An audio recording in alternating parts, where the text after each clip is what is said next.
We want to take you back 200 years to northern Lancashire. Cars didn't exist, the railways ruled rich were their passengers. Sir Edward Watkin was the man. We'll tell you all about his grand plan. He was a railway king, but that's not the start. He fought for what he had in his heart. First he joined the Anti-Corn League to help families suffering from fatigue. They worked to lower the price of bread so people did not end up dead. Next he campaigned for public parks to improve Manchester's review from Karl Marx. Phillips, Queen's and Peel Park resulted. Lack of funding from government left Watkin insulted. His most tremendous successes were linked to trains. At 9 railway companies he held the reins. He united Canada by railway and is known as a railway king to this day. He dreamt of building a line from Britain to France. Queen Victoria and Parliament got rid of that chance. Because of fear of French invasion, Watkin never rose to that occasion. Finally it's off to the site of Wembley, an impressive tower of iron assembly. Unfortunately the tower was never completed. Running out of money left Watkin defeated.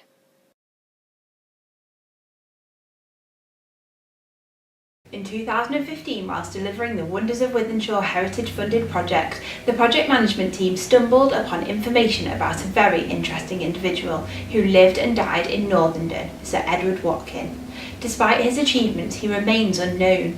In an effort to publicise his name and bring about deserved recognition, the WOW Zone formed the basis of a new application to the Heritage Lottery entitled the World of Watkin.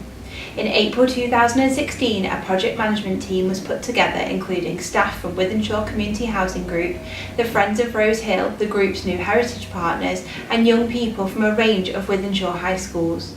The group set out to complete a variety of media-rich outcomes, of which you will see in this short film.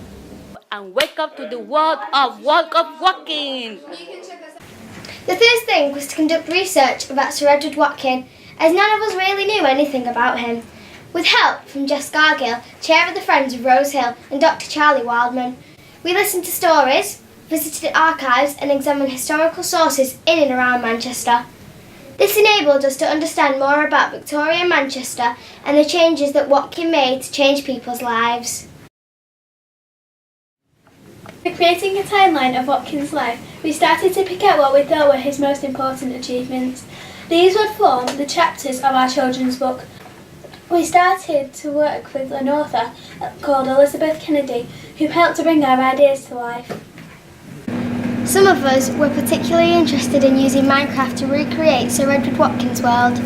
We carefully planned sizes of buildings so that they were to scale and discussed the different materials we would use. We think Watkin's world looks amazing.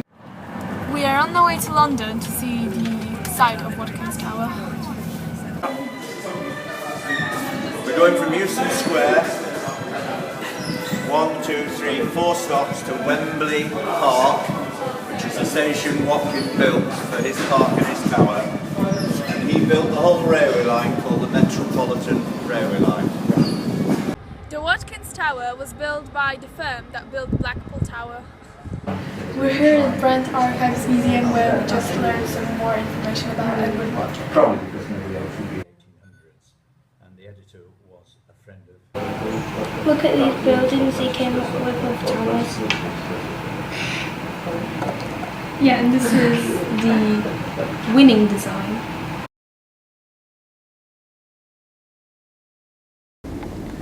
Adriana worked tirelessly to produce beautiful illustrations for the book. A group of young people also attended some spray paint art sessions over the summer, which were led by Jamie Rennie. The group created their own version of Frederick Church's The Icebergs, that was once owned by Watkin, and a large portrait of Watkin himself. As part of the WOW Zone project, we have gone on many trips, such as Wembley Stadium and here, Rose Hill, the former home of Sir Edward Watkin. Here we are in Rose Hill, and behind me you can see the staircase that we built in Minecraft. This is the wall where the icebergs hung for 116 years and it was thought to be lost. This is the story of the icebergs painting, a masterpiece that was lost for over 100 years. It starts in an old house in South Manchester that once belonged to a famous railway pioneer. Watkin lived and died here at Rose Hill, a magnificent villa where his guests included 3 Prime Ministers and Charles Dickens. This was the magnificent entrance hall where the important guests were received. The beautiful carved staircase looked like this in Sir Edward's day, and here, at the top, he hung a painting he had bought for his private collection. It was called The Icebergs. After Sir Edward's death in 1901, the painting was completely forgotten in Britain. For the Americans, though, it had become a lost masterpiece. In 1979, it was found at Rose Hill, shipped to New York, and sold for $2.5 million, and today's price over £4 million. Sarah Askeport and Victoria Puzelnik, as students, as a part of their projects, they went to an interview with a very special lady, Maya. It was Maya who discovered the icebergs still hanging, and more than 100 years at the top of the stairs in Rose Hill. This is what she told them. Well, I didn't find it. It was very much in situ when we moved into Rose Hill.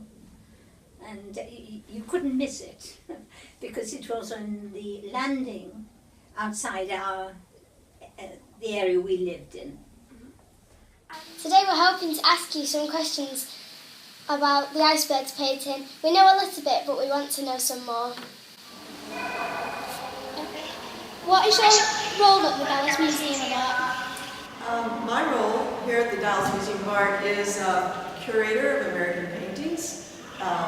So basically, Frederick Church's Icebergs is a painting that falls under my area that I research about, and also basically I manage it as part of my collection.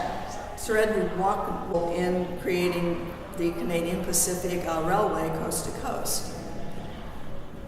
What he had accomplished in Canada was really the inheritor of the great explorations to find the Northwest Passage.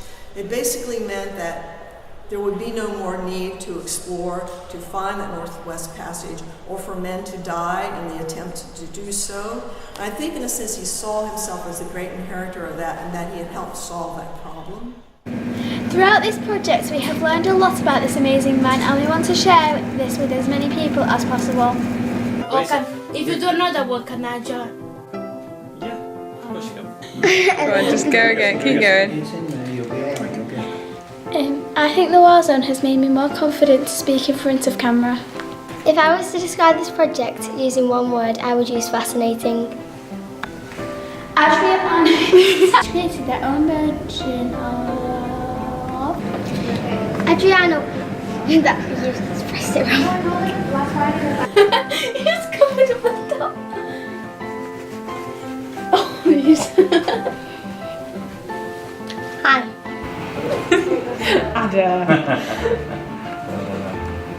Well, they are funny, some of them actually. Some of them are funny. You're quite right to do that. Bring our ideas to life.